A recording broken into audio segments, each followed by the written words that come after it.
নমস্কার, easy cooking চ্যানেলে আপনাদের সবাইকে স্বাগত। আজকে আমি এখন তো গরমকাল, এঁচড় ভালোই পাওয়া যাচ্ছে। আজকে আমি এঁচড়ের রেজালা করব, একটু অন্যরকম ভাবে রান্নাটা করি, আপনারা দেখুন। এখানে মোটামুটি একটা ছোট সাইজের এঁচড়ের অর্ধেকটার থেকে একটু বেশি আছে। এঁচড়টাকে আমি নুন আর হলুদ দিয়ে সেদ্ধ করে নিয়েছি। তাতে আমি দিচ্ছি জল ঝরানো দই, এই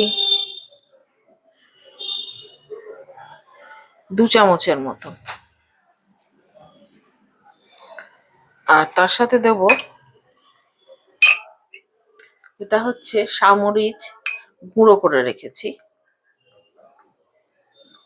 সেটা দেব এই হাফ টিস্পুনের মতো। এটাকে নিয়ে আমি একটুখানি মেখে নেব। মেখে এঁচড়টাকে হালকা হাতে একটুখানি এই দইয়ের সাথে মিশিয়ে নিয়ে আমি আধ ঘন্টার মতন এটাকে এরকম করে রেখে দেবো। আর কিছু করব না এটাতে।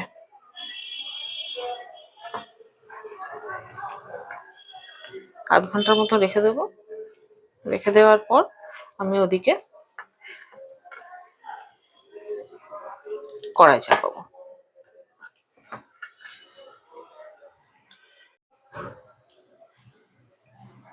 গ্যাসটা জ্বালিয়েছি, এখানে আমি কড়াই বসিয়েছি। তাতে আমি দেব বেশি তেল না, অল্প একটুখানি তেল।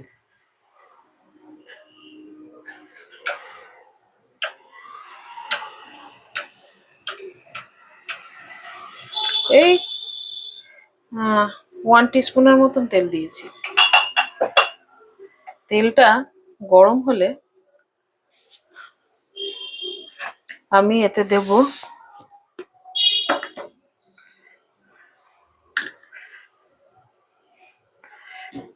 আন্দাজ মতো নুন, একটুখানি দিয়ে দেবো।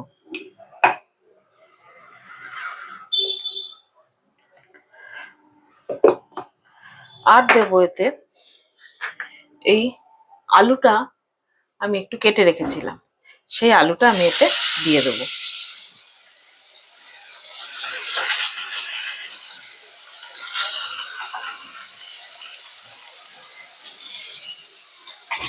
এই আলুটাকে আমি একটুখানি ভেজে নেব। একটু ঢাকা দিয়ে দিয়ে আগে আমি এটাকে ভেজে নেব।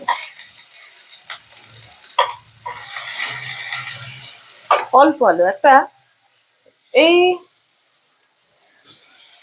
এই যে এইটুকু সাইজের আলু, এই যে এইটুকু সাইজের ছোট্ট আলু একটা, ক্যামেরায় বোঝা যাচ্ছে এটা কুচকি আলু। এই যে ছোট্ট আলু একটা, কাছে নিয়ে আসলে বড় হয়ে যাবে।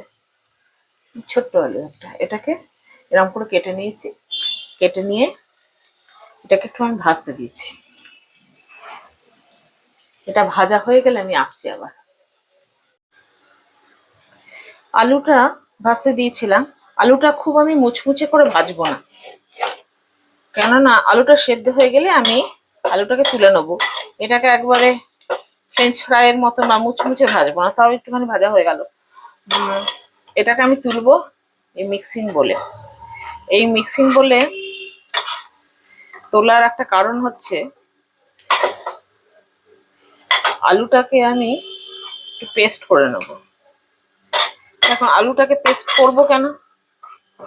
আলুটাকে পেস্ট করার কারণ হচ্ছে, সেদ্ধ আলু আমি দিতে পারতাম, কিন্তু সেদ্ধ আলু না দিয়ে আলুটাকে পেস্ট করার কারণ হচ্ছে যে সেদ্ধ আলু একটু ক্যাতক্যাতে ভাব চলে আসে, কিন্তু ভাজা আলুতে সেই জিনিসটা আসে না, বরং টেস্টটা একটু খোলে। আর যেহেতু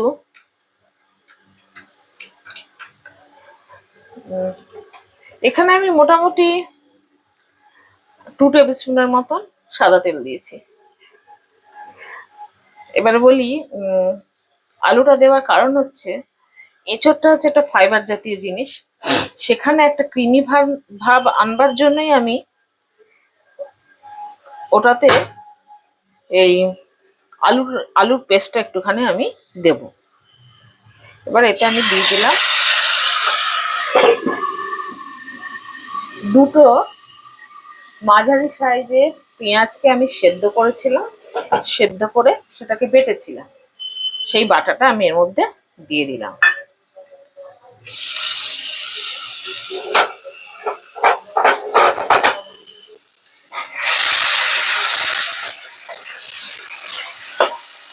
কথা বলতে বলতে আমি একটু ভুলও করেছি, সেটা হলো এই সময়টাতে আরো একটু তেল দিয়ে দুটো লঙ্কা আমি এখানে দিয়ে দিলাম, লঙ্কা দিলাম, আর দেব কয়েকটা শাহি মরিচ গোটা, অল্প একটুখানি থেতো করে দেবো।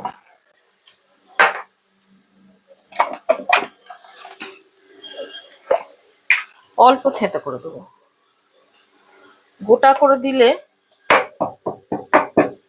ওর ফ্লেভারটা ঠিক মতন আসে না, সেই কারণে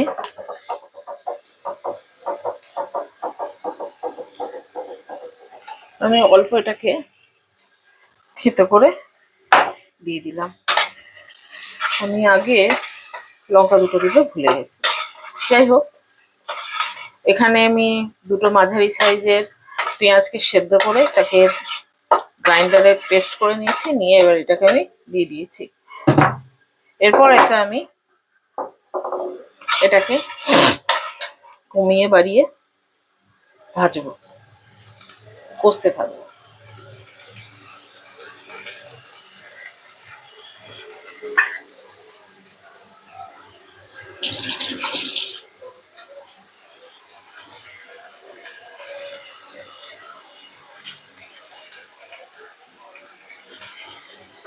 এই সময় গ্যাসের আঁচটা যেন মিডিয়াম থাকে, হাই যেন না থাকে। আপনারা ইচ্ছা করলে এতে ঘিও দিতে পারেন, কিন্তু গরমকাল বলে আমি ঘিটা দিচ্ছি না।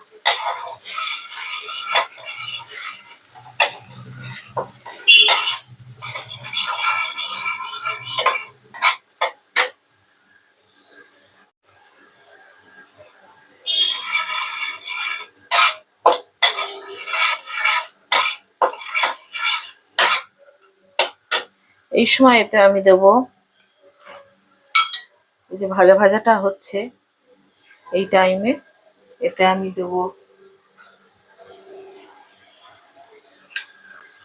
হাফ টিস্পুনের মতন আদা রসুন আর লঙ্কার পেস্ট। এটাকেও আমি কষবো।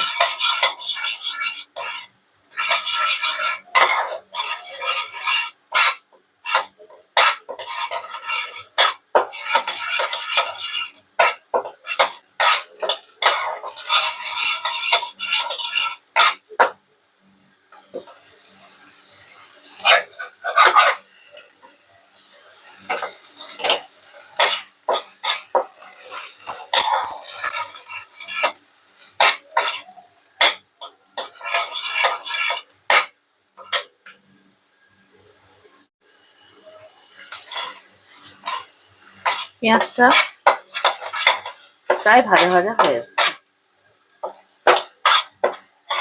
আর কিছুক্ষণ ভাজবো।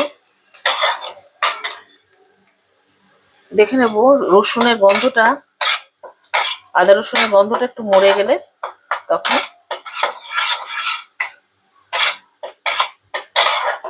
বুঝে যাবো যে এটা ভাজা ভাজা হয়ে গেছে।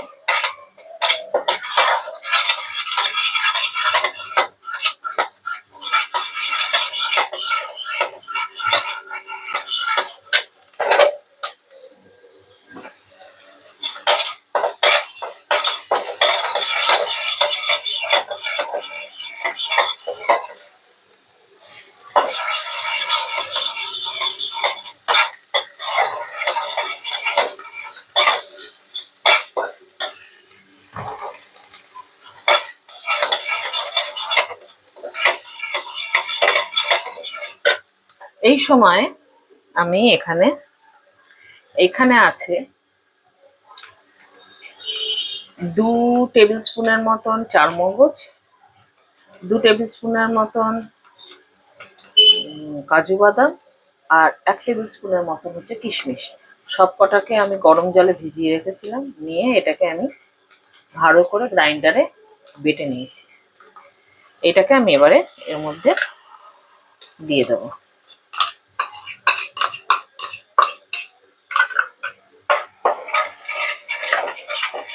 এখন আমি এটাকে ভালোভাবে নাড়তে থাকবো, এই কারণে যাতে তলা না লেগে যায়।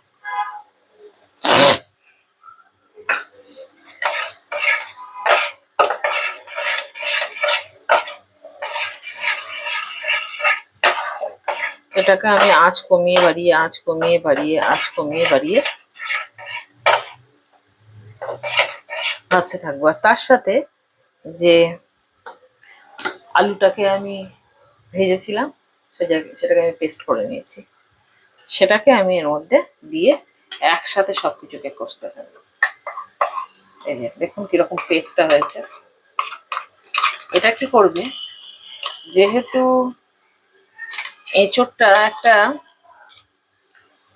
এঁচোড়ের মধ্যে আমরা সাধারণত কি করি, এঁচোড়ের ডালনা করি বা এঁচোড়ের যাই করি না কেন, তাতে আমরা আলু দিই। আলু ঝোলের মধ্যে একটা থিকনেস, একটা ক্রিমি ভাব নিয়ে আসে।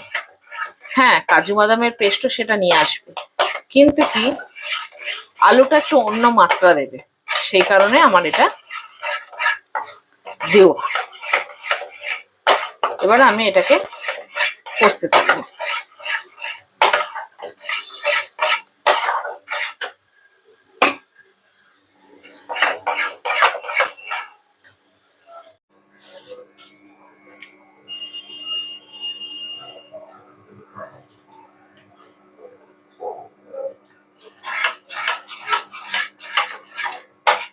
এটা হচ্ছে, এই সময় এতে আমি দেব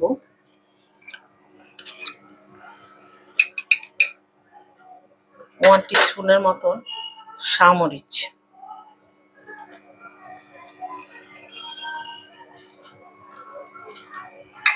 আর দেব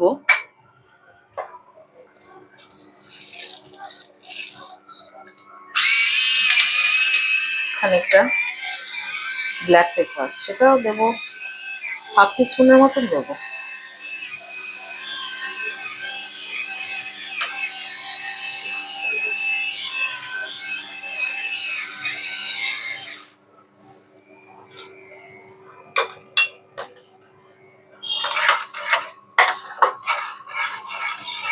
এটা হয়ে এসছে। এরপর আমি এতে এই যে দই মাখানো যেটা ছিল এঁচোড়টা, সেটাকে আমি এর মধ্যে দিয়ে দেবো।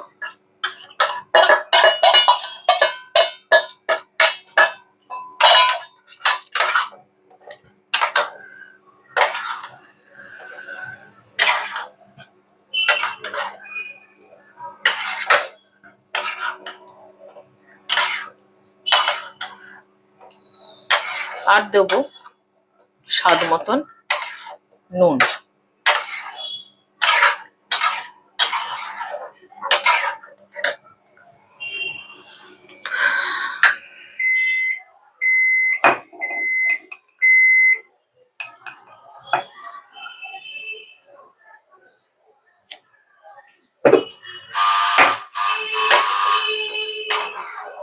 এটা এই অবস্থায় দিয়ে আমি এটাকে এবারে ঢাকা দিয়ে দেবো। এখনই আমি জল দেবো না এতে, এটা খানিকক্ষণ এই এঁচোড়ের সাথে এটা একটু কষা কষা হোক। গ্যাসটা আমার একদম লোতে করা আছে। এই অবস্থায় এটাতে আমি খানিকক্ষণের জন্য ঢাকা দিয়ে রেখে দেবো।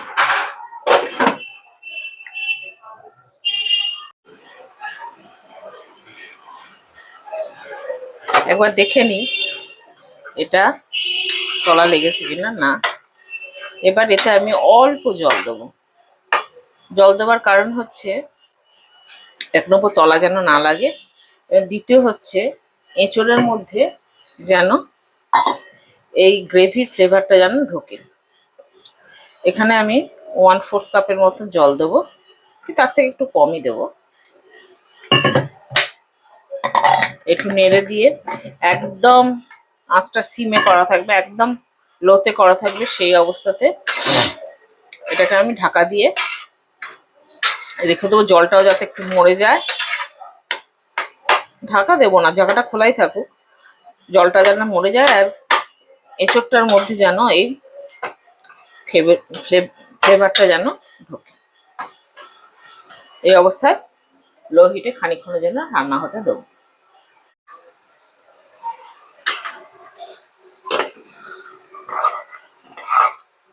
এটা হয়ে গেছে মনে হচ্ছে। এবার এটাকে আমাদেরকে সার্ভ করে দিতে হবে।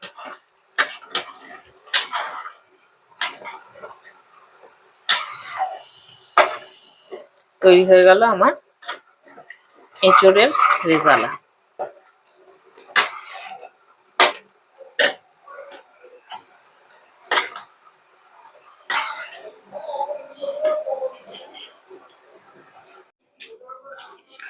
তৈরি হয়ে গেল আমার এঁচোড়ের রেজালা।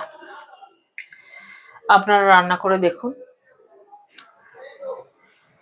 যদি ভালো লাগে আপনাদের রান্না করে এবং খেয়ে টেস্টটা আপনাদের যদি ভালো লাগে তাহলে কমেন্টে আমাকে জানাবেন।